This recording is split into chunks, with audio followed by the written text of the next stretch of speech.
राधे राधे गुरुजी। हाँ। मेरा एक प्रश्न है, मैं बचपन से देखती आ रही हूँ, जो लोग नियम धर्म कर्म से मन से बहुत भक्ति करते हैं उनके जीवन में बहुत कष्ट है। सबके जीवन में कष्ट है जो भी भक्ति करते हैं। मैं भी ठाकुर जी को मानती हूँ, उनके इर्द गिर्द ही मेरे विचार रहते हैं, लेकिन इतने नियम मैं नहीं पालन कर सकती। जो थोड़ा होता है वो मैं करती हूँ, लेकिन जो ज़्यादा नियम पालन करते हैं इतना कष्ट में रहते हैं, फिर भी उनके साथ तर ब तर उल्टा होता ही जाता है। तो कहते हैं कि ये सब कर्मों का खेल है, उनके कर्म है, जैसे वो कभी कुछ पिछले जन्म में किया होगा, कभी इस जन्म में किया होगा, उनका फल है उनका दुख।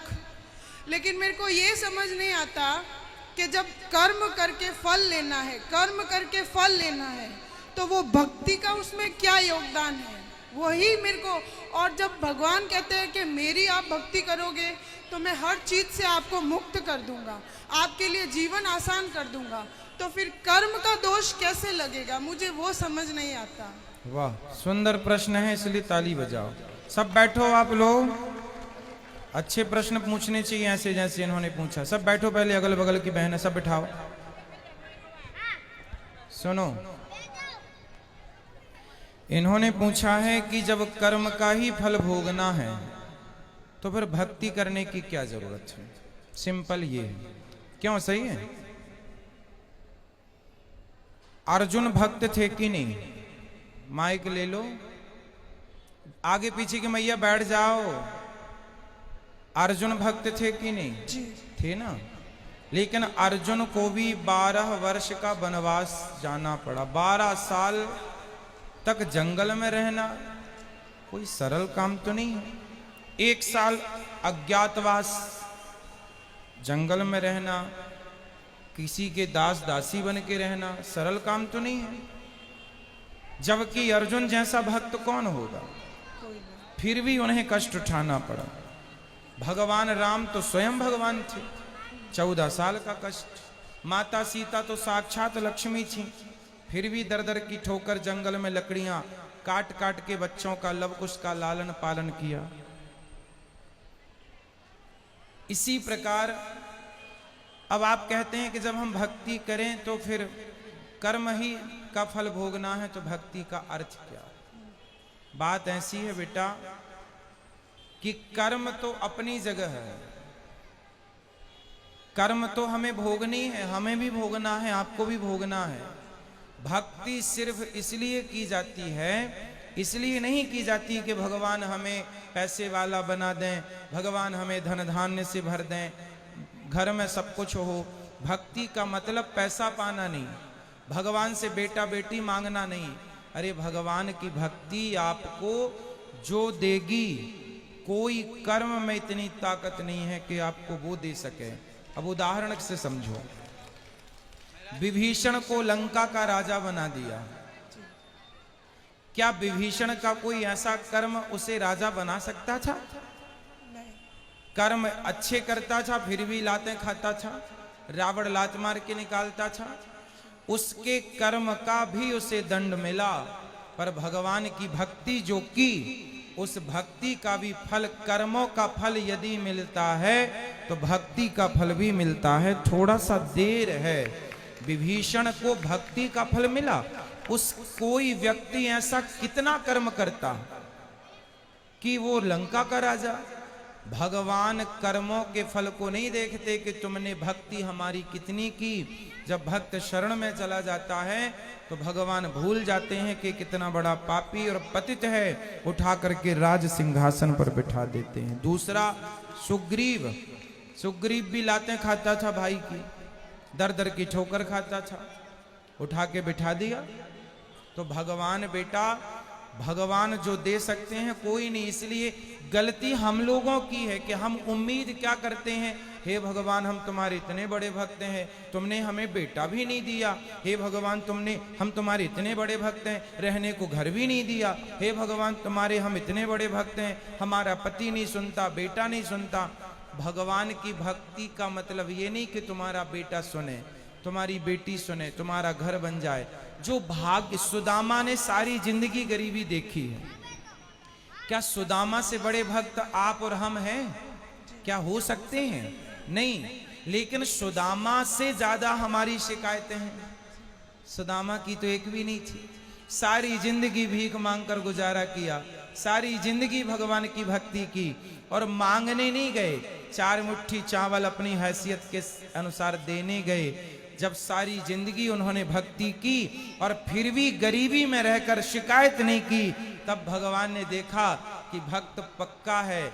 50 रुपए का घड़ा जो खरीदती हो ना मेरी बहन, उस घड़े को भी कुम्हार हफ्ते भर पकाता है भट्टे में, महीनों तक पकता है वो, कम से कम 10 दिन की आग तो देता होगा, तब जाके वो काले से लाल होता है, माटी पक जाती है तो लाल हो गया।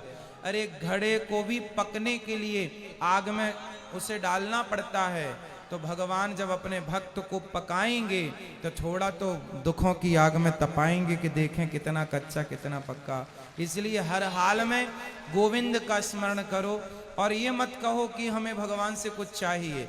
लोग कहते हैं कि भगवान के भक्तों को दुख मिलता है। अरे जो भगवान का सच्चा भक्त हो जाएगा उसे पता ही नहीं चलेगा कि दुख क्या चीज है, उसे तो सुख ही मिलेगा। गोपियों को भगवान की याद में रोने में भी सुख था, कैसे कहें हम कि ये दुख था। इसलिए जो हो गया उनका वो दुख तो है ही नहीं। दुख तो वो लोग दुखी हैं जो कोठी बंगलों में रहकर भी जो ईश्वर को भूला पड़ा है वो सब दुखी हैं, और जो ईश्वर की शरण में है याद कर रहे हैं सब सुखी हैं। अब उस सुख को आप दुख मान रहे हैं वो अलग विषय है। इच्छाएं ज्यादा है ना बेटा आपके अंदर, इसलिए वो इच्छाएं आपको दुखी बनाती रहती। इच्छाएं छोड़ के एक बार शरण में चले जाओ, वो कभी ना पाया होगा आपने जो शरण में जाकर के प्राप्त हो जाएगा। एक बार सच्चे होकर जाना। गुरुजी एक प्रश्न और है, जैसे मैं आसपास देखती हूँ, मेरे आसपास जीवन में भी देखती हूँ, जो भक्त है चलो उनका मैं समझ गई कि वो दुख है क्यों है, भक्ति का क्या महत्व है, लेकिन जो भक्त को दुख दे रहा है, जो उसको गाली दे रहा है, उसको उस चीज़ का एहसास भी नहीं होता। मुझे नहीं समझ आता वो क्या सोचता है, वो ऐसा क्यों करता है, और उसका पूरा जीवन अच्छे से चल रहा होता है और वो भक्त रो रहा होता है, और उसका पूरा जीवन अच्छे से चलेगा। अगर उसको सजा मिलेगी तो वो भी मरने से कुछ दिन पहले, तो उसका जीवन तो मजे से गया, और भक्त का पूरा जीवन रोने में या कष्ट में तकलीफ में गया। तो फिर उसका भक्ति न करना या करना, उसमें क्या उसमें अंतर हो गया। फिर वो तो दुख दे के मजे कर रहा है, अंत में 4 दिन भुगत लिया और फिर चल लिया। वो बेचारा भक्त पूरा टाइम रोता रहता है, गाली जो खाता भक्त होता है ना बेटा, आप किसी भक्त को जाकर पत्थर मारिए, आप किसी भक्त को जाकर के लाठी और जूते से मारिए, तो मारने वाले की तरफ भक्त जब देखता है ना तो वो ईश्वर से प्रार्थना करने लगता है, हे भगवान इसने मुझे जूते मारे हैं, हे भगवान इसने मुझे पत्थर और लाठियां मारी हैं, हे भगवान इसे क्षमा कर देना। क्योंकि भगवान बड़े गुस्से में आ जाते हैं जब कोई भक्त को मारता है। पर वो भक्त, आज की कथा सुनी आपने, द्रौपदी के 5 बेटों को मार डाला था अश्वत्थामा ने, और भगवान ने पूछा कि बता क्या करूं इसके साथ, तो द्रौपदी ने क्या कहा, छोड़ दो छोड़ दो। कोई भक्त यदि बदले की भावना रखे बैठा है तो भक्त हो ही नहीं सकता।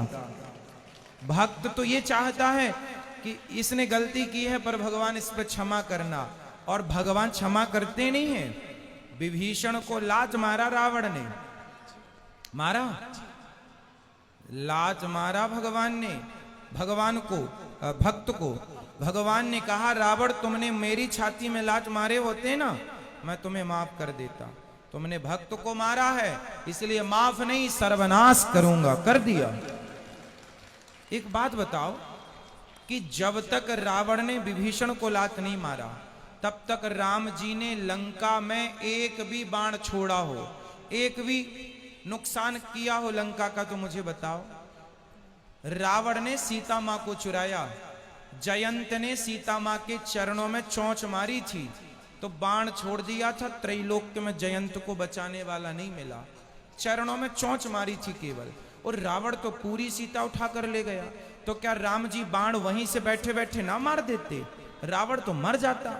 लेकिन नहीं, राम जी ने कहा कि रावण भले मेरी पत्नी का हरण किया हो, लेकिन मेरे भक्त को रोटी खिलाता है विभीषण को, इसलिए मैं बाल भी बांका नहीं करूंगा। लेकिन जब उस भक्त को लात मारा तो राम जी ने सर्वनाश कर दिया। भगवान कहते हैं तुम मुझे लात मार दो, सह लूंगा, मेरे भक्तों को मारोगे विनाश कर दूंगा। इसलिए मेरी बहन, आप जो कह रही हैं कि भक्तों का अपमान करके लोग मजे से रहते हैं, नहीं, उनको जब मिलेगा ना दंड, भगवान थोड़ा सा देर, God mills grind slow but sure, ईश्वर थोड़ा धीरे चक्की चलाते हैं। पिसता है उनके घर आटा धीरे, पर पिसता जरूर है। हिसाब तो पाई पाई का रखते हैं ना भगवान।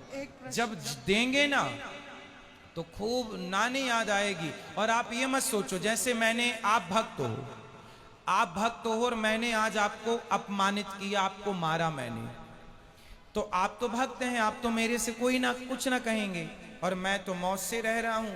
लेकिन मेरे जीवन के आखिरी तक और जो अगला जन्म होगा, वो सारे जन्म में इस जन्म का ये दंड भोगना पड़ेगा।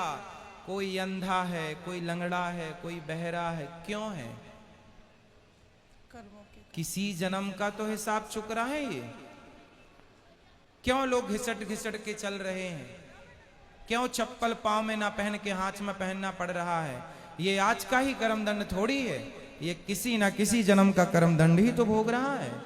तो ईश्वर के घर देर है, अंधेर एक प्रश्न और लास्ट, जैसे भगवान कर्म की सजा देते हैं, उसको सजा मिल रही है, वो पूरा जीवन सजा ले रहा है, लेकिन उसको ये ज्ञात ही नहीं है कि उसको सजा क्यों मिल रही है और वो गाली दे रहा है, तो उस सजा का क्या फायदा? ज्ञान नहीं हो सकता बेटा, ये तुम्हारे और हमारे हाथ में नहीं है, यही तो ईश्वर के हाथ में है।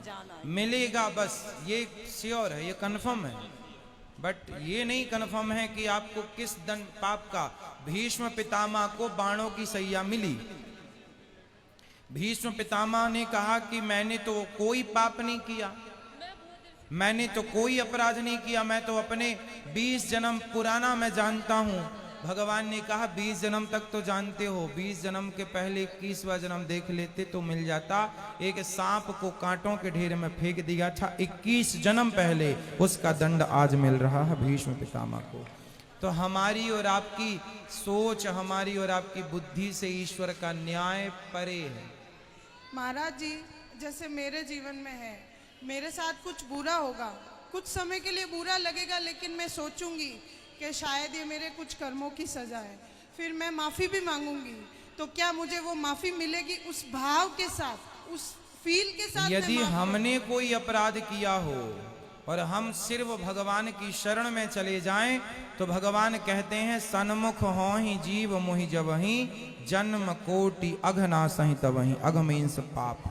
जो मेरे सन्मुख आकर मेरा हो जाता है, मेरे में आत्मसमर्पण कर देता है, मैं उसका हो जाता हूं और उसके सारे अपराधों को क्षमा कर देता हूं।